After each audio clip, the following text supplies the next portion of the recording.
Hey there, color enthusiast. Welcome back to Define Your Style. I'm Tam. And I'm Franky. We're the owners of Studio Interiors, and today we're going to be diving into the topic of color and mood.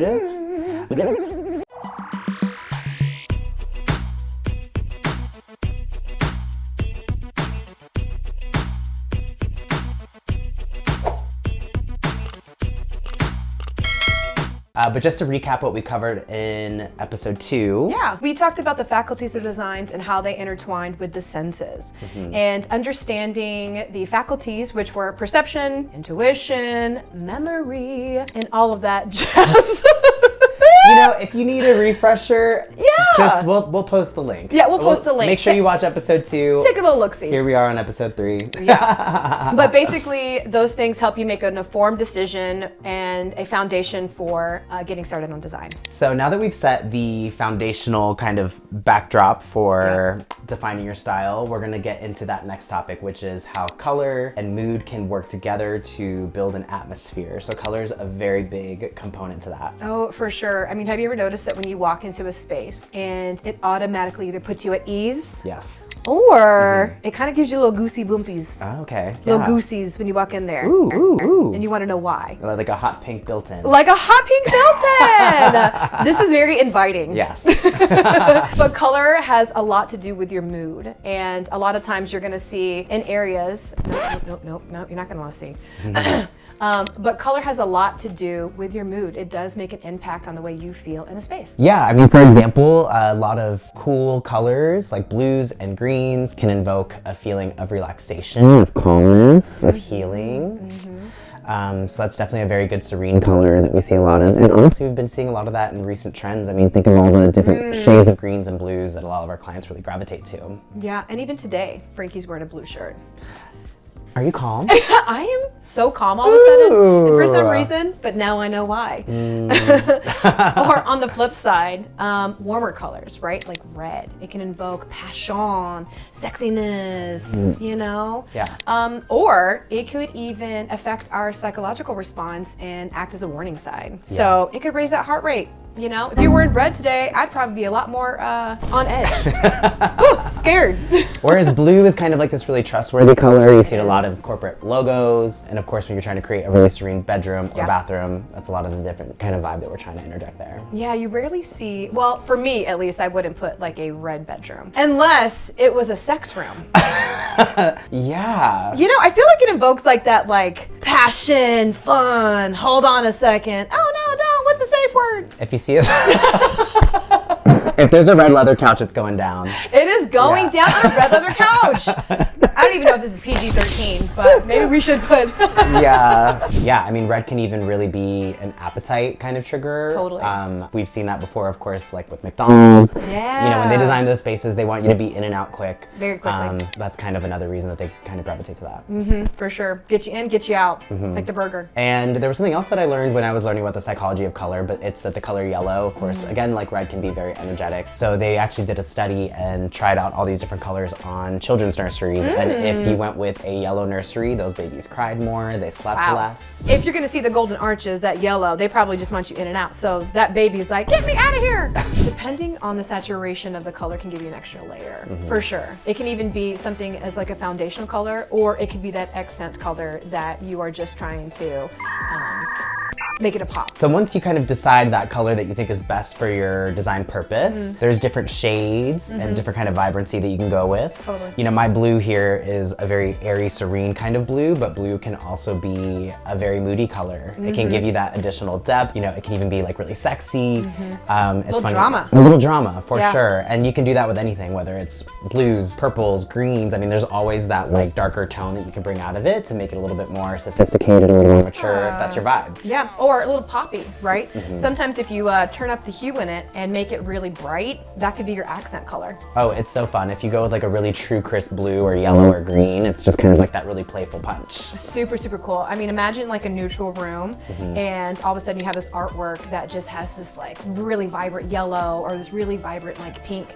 It could really set the stage for A little drama. a little drama. Yeah. Yeah. You know, it's funny because whenever you pick a color, then you're like, well, what do I do? So it can be totally overwhelming.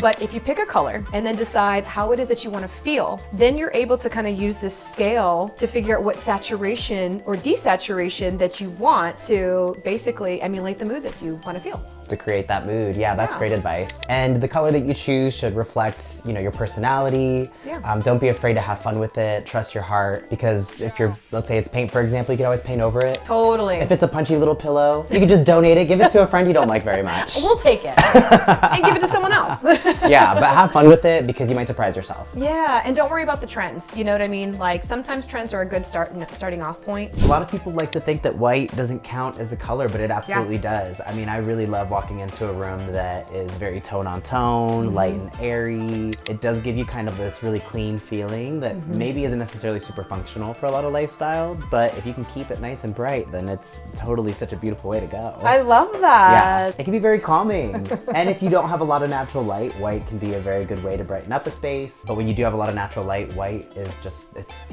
refreshing. It just feels good. It does feel good. I mean, there's a reason that white comes back so much. I mean, of course, we see it a lot in kitchens. That's not going anywhere. No, it's not. Yeah, so do not be afraid of having white everywhere. White marble is a beautiful accent, so it Totally. could totally be an accent as well. Yeah, Something it can be an unexpected. accent. I love when there's like a really moody room, for example, and then you do have those really crisp white accessory pieces. I think that also can be just kind of a fun pop. So don't rule white out.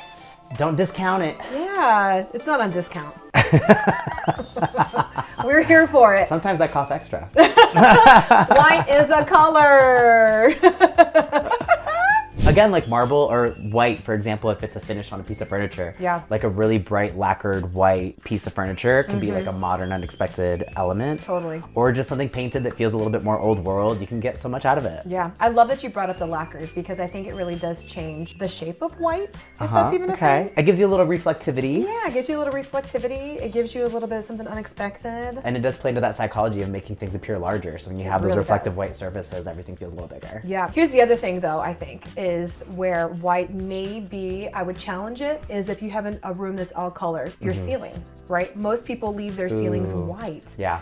Here's where I think this is a great opportunity to actually incorporate that as a fifth wall and paint it. Yeah. Maybe 2 shades lighter than your wall color that you decide to go with. I'm into instead of that. just leaving it white. Or for example, there's been, laundry room examples that we've seen or what we're working on right now where you can go a little bit lighter with the cabinetry. Totally. And then maybe you do incorporate more of those whites and then your ceiling is just really bold and colorful and different. I just like to go where everything's just painted one color. And that could be all white, Yeah. you know? I'll take it. So more of that like earthy, clay, textural, handmade type of feeling. It feels bright, it feels light, but it ain't white. Well, a lot of times recently we've been using a lot of white for like concrete looks. Oh, yeah. Not doing that typical gray concrete, a white concrete. It's really stunning. That's a really good point because we've been doing that on fireplaces. We've been doing it on island countertop. And it still gives you that like reflectivity, but like in a matte way. Still makes it feel light and it feels earthy. There's options. There are options. So don't rule options. white out. So basically white can make you feel some type of way. If it makes you feel some type of way, then you're doing it correctly. That's all mood and color is. Actually, you know what? That should be it. Yeah. If it makes you feel some type of way, that's all mood and color is. I love Take it. that. So here's the gist of it, right? Color and mood. It really doesn't matter what color you pick. It just matters how you want to feel. Absolutely. So if you're thinking you want something that's going to be a little bit more moody and vibey, or something that's really bright and refreshing, or something that's energetic and playful, you can kind of start to think about which different colors fall into those different categories, and just think of which one kind of gives that true reflection of your personality, what speaks to you. Love that. Yeah. And there's your direction. And that is how you start on defining your style. Ooh, until next time, my color enthusiasts. Ooh, don't forget to like and subscribe and tune in next week where we are going to talk about, what are we going to talk about? What are we going to talk about? I don't know. Stay tuned. You'll find out. We'll see you next week.